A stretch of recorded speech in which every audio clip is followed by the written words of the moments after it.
who are we? Here's Congressman Tom Tancredo.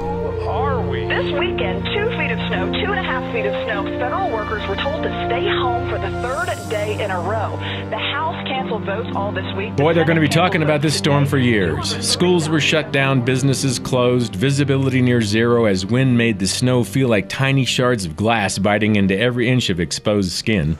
Officials closed major highways and National Guard troops were activated to patrol roads for stranded motorists. Public transit came to a halt. All non-emergency traffic was banned and appeals went out to the people to stay off the roads. Milk, bread, candles, and batteries were gone from every store for miles around. There was a growing concern that roofs may collapse under the weight of the snow. In fact, the Smithsonian Institution reported that indeed a part of the roof in one of their buildings had collapsed. National Weather Service meteorologist Stephen Kornack is quoted as saying, "It's hard to find anything in history books of these types of storms back to back." Thousands of residents were without power throughout the area, and snowdrifts were so big that crews could not get to the downed power lines to repair them. 230,000 federal employees had been sent home in anticipation of the storm.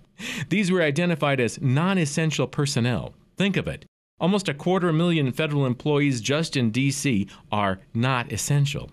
Eleanor Holmes Norton, the District of Columbia's representative in Congress, asked President Obama to declare a federal emergency. The United States Congress shut down. The phrase non-essential personnel comes to mind again. Yeah, there seemed to be a lot of non-essential personnel in the nation's capital. However, there was someone who apparently defied that description. There he stood, straight as an arrow, looking almost like a statue that was unmoved by the ferocity of the storm. As you looked at him, you shiver to think about how cold it must be to stand there and silently brave the fury of the storm. You wonder what's going through his mind and whether or not he will soon himself succumb to nature's wrath and seek shelter from the unbearable cold. But then this feeling of complete awe comes over you when you realize that he's not going to leave his post. He's going to stand there till relieved. He stands there as silent as the cold marble that sits atop the remains of the unknown soldier whose tomb he guards. Ready!